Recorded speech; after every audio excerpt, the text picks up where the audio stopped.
നിക്കാഹ്, കല്യാണം, സൽക്കാരം തുടങ്ങിയ ആഘോഷങ്ങൾ ഏതുമായാലും നിങ്ങളുടെ അഭിരുചിക്കനുസൃതമായ ഭക്ഷണം ഉത്തരവാദിത്തത്തോടെ മിതമായ നിരക്കിൽ ഞങ്ങൾ മുന്നിലെത്തിക്കുന്നു. മന്തി വേൾഡ്, ദ അറബിക് കുസീൻ, വലിയ പള്ളി ജുമാ മസ്ജിദിന് എതിർവശം, നിലമ്പൂർ റോഡ്, കരുളായി, പള്ളിപ്പടി. മലയോര ഹൈവേ ചോക്കാടങ്ങാടിയിൽ തടസ്സപ്പെട്ട സംഭവം തെരഞ്ഞെടുപ്പിനെ ബാധിച്ചേക്കും. സ്ഥലം കണ്ടെത്താനാകാത്തതാണ് റോഡ് നിർമ്മാണം പ്രതിസന്ധിയിലാവാൻ കാരണം. അങ്ങാടി 15 മീറ്ററെങ്കിലും വീതി കൂട്ടി നവീകരിക്കണമെന്നായിരുന്നു നാട്ടുകാരുടെ ആവശ്യം.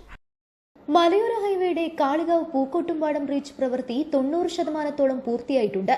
ബാക്കി കുറച്ചു ഭാഗം കൂടിയേ പ്രവൃത്തി നടക്കാനുള്ളൂ. സ്ഥലം ലഭ്യമാക്കാത്തതിനാൽ ചോക്കാടങ്ങാടിയിലും ആനക്കല്ല് നാരായണൻ വളവിന് സമീപത്തും റോഡ് പ്രവൃത്തി തടസ്സപ്പെട്ടിരിക്കുകയാണ്. ചോക്കാടങ്ങാടിയിൽ 9 മീറ്റർ മുതൽ 15 മീറ്റർ വരെ റോഡ് നിലവിൽ വീതിയുണ്ട്. ആധുനിക രീതിയിലാണ് മലയോര ഹൈവേ പ്രവൃത്തി നടന്നുവരുന്നത്. വരും തലമുറയ്ക്ക് കൂടി പ്രയോജനപ്പെടുന്ന വിധം 15 മീറ്ററെങ്കിലും ചോക്കാടങ്ങാടി വീതി കൂട്ടി നവീകരിക്കണമെന്നായിരുന്നു നാട്ടുകാരുടെ ആവശ്യം. എന്നാൽ ഇപ്പോൾ മലയോര ഹൈവേയുടെ ഔദ്യോഗിക വീതിയായ 12 മീറ്ററെങ്കിലും കിട്ടിയാൽ മതിയെന്ന രീതിയിലേക്ക് നാട്ടുകാർ മാറിയിട്ടുണ്ട്. 15 മീറ്റർ അടക്കമുള്ള സ്ഥലങ്ങളിൽ നിലവിലുള്ള ഡ്രെയിനേജ് ഉൾപ്പെടെ റോഡ് സംരക്ഷിക്കണമെന്നും നാട്ടുകാരുടെ ആവശ്യം പരിമിതപ്പെട്ടു.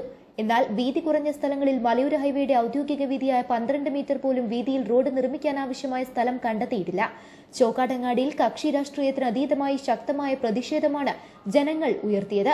2 വർഷത്തോളം സമയം ലഭിച്ചിട്ടും ഭരണകൂടങ്ങൾക്കോ രാഷ്ട്രീയ പാർട്ടികൾക്കോ തീരുമാനമെടുക്കാനായിട്ടില്ല. പ്രതിഷേധങ്ങളുടെ ഭാഗമായി അവസാന നാളിൽ പഞ്ചായത്തിന്റെ നേതൃത്വത്തിൽ ശ്രമങ്ങൾ നടന്നെങ്കിലും തീരുമാനമെടുക്കാൻ കഴിഞ്ഞിട്ടില്ല.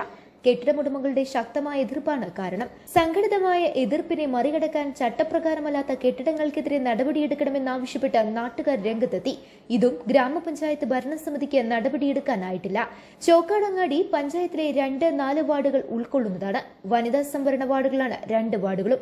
ജനറൽ വാർഡുകളായിരുന്നുവെങ്കിൽ സർവതന്ത്ര സ്വതന്ത്രരായ ജനകീയ സ്ഥാനാർത്ഥികൾ തന്നെ ഉണ്ടാകുമായിരുന്നു. റോഡ് നവീകരണവുമായി ബന്ധപ്പെട്ട് ശക്തമായ പ്രതിഷേധം ഉയർന്നുവെന്ന സാഹചര്യത്തിൽ വോട്ട് നിലയിൽ പ്രതിഫലിക്കുമെന്ന ആശങ്ക നിലനിൽക്കുന്നുണ്ട്. News bureau, Chokkad.